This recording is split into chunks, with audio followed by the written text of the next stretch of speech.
Ella is becoming more and more radical. Ella has seen too much of this past January and beyond it, but really this past January to not mention it. This is just a heads up. We say fuck ICE here.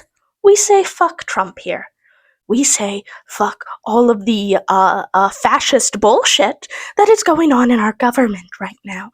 If that is not what you are here for, you can leave. Books are inherently political. They always have been.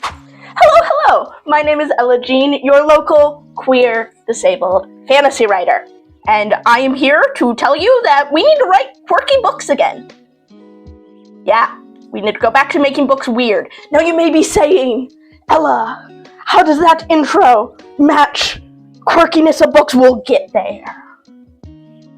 We'll get there. You see, I have seen more and more and more and more over the last coming years of traditional publishing formulaic, same, clean fantasy books. They're perfectly fine, clean fantasy books, but they've somewhere along the way lost a lot of their heart. We're seeing books with non-complicated characters who do non-complicated things. We're seeing the characters have to be perfectly morally righteous, and they can't be different and inspire critical thinking through having these books be weird and different. We are seeing more and more books be very formulaic and perfect in an effort that does not inspire critical thinking and questioning of morality and the world that we live in our generations and TikTok and all of that. And honestly, in the modern climate we live in, that is no longer sustainable. We can't sustain ourselves on fantasy books and non-fantasy books that have perfect main characters, that never make you question anything about yourself, that are just read for fun, fluff, and to distract yourself. I know. Boo! I know distraction is a hell of a drug. I know that there are a lot of you out there who feel like you can't hear this right now, but I think we've been distracted for a little bit too long. And distraction has led to, having Nazis at our front door. You see, when I was younger, books were very outwardly political. I mean, the dystopian genre as a whole. The Hunger Games taught us from a very young age that you stand up against your government, that your government is not good, and that doesn't necessarily mean a government that preaches the exact opposite is good either. We saw Katniss becoming, yes, the symbol of a rebellion, but what became a political pawn in the grand scheme of another government who wasn't gonna do good shit either. And guess what?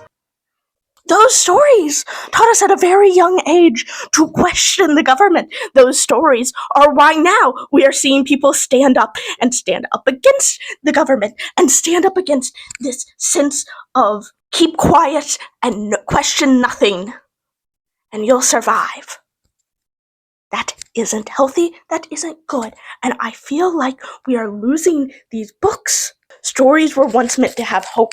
They were supposed to show how we can still fight for the little guy, and fighting for the greater good is our mission as people. That forming community was what you were supposed to do. We were raised on stories of rebellion. We were raised on books that were written in song, books that made us question the lives that we live, the people that we are, books that were in verse, MCs who lied to us.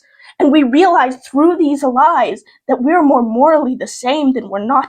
And what does that mean about you and who you are? We had books that made us question things. And for some reason, I feel like those are being lost.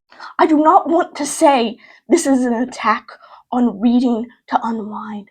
I understand that a lot of people read to unwind and to just take a break, but we are not living in a world where we can take breaks anymore. We're not living in a world where we can just escape into a book Because if we continue to escape into a book, the world around us is going to crumble. YA books are what raised me. YA books gave me the morals I have now. I'm talking Hunger Games. I'm talking Percy Jackson. I'm talking the book that will not be named because unfortunately the creator decided to burn everything to the ground. It at least taught me to question things. I'm talking Brandon Mull and all these children's books that gave us visions of heroes that fought for good and the right thing. And I'm not seeing that anymore, meaning it's our responsibility as writers to write it. There's this thought that there's one perfect way to be the perfect ally in this situation and to form community and fight. That is not required of all of us. Spreading messages, fights. Forming community, fights. Giving stories of hope in the shittiest of times, of kids standing up against oppressive forces, of refusing to back down and teaching that to the younger generations, reminding that in your generation, and showing the older generations that we are not a people, that we are not the kids to be fucked with, that we are going to be the kids that change things. I want to read books that have secrets in it. I want to read books that are tied to card games and who have puzzles in their margins, that are creative and spark conversations and change. These were the books I grew up on. The books that felt special, that gave me a love of reading and drilled in my head that you should question the world around you and not just accept things how they are. I know there are books still being produced today that fit this criteria. That not every book that is produced is just mindless. I see it a lot in adult, I see it in indie publishing, and I see it in authors who have made it their mission to push back against traditional publishing's flattening of everything. But it really needs to become a movement, because this is not a fight that is over quickly.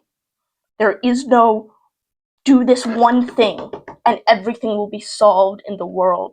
This is going to be a fight and a creed that we need to pick up, pressure, and push until things change, until ICE is off our streets, until MAGA opens their eyes and realizes that the world their politicians are promising them is a lie, is fake. We need utter domination of the market. We need to push our ideas and force our opinions to be acknowledged and respected. I know things are scary right now. I'm scared. And stories may be the last thing on your mind right now.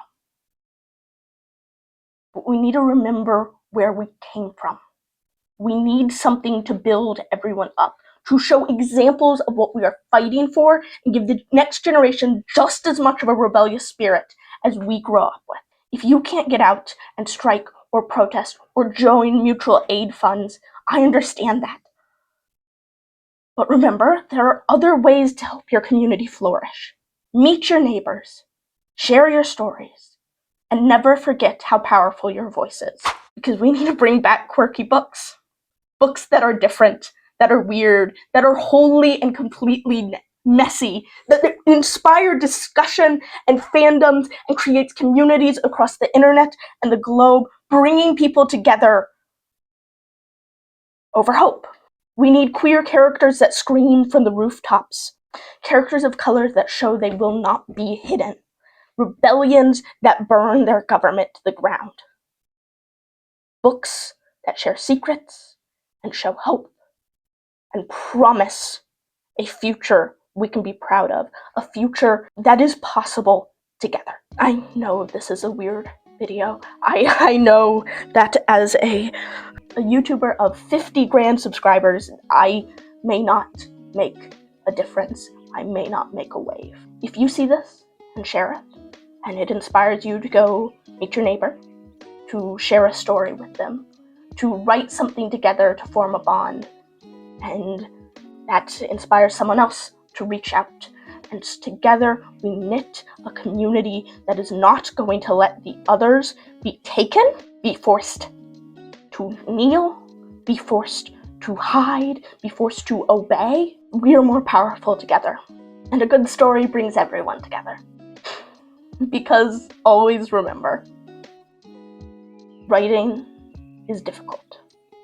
And daring to continue past the first page is brave, especially the way the world is right now. But I want to form a community with you. Because I truly believe that anyone can write, and everyone has a story in them.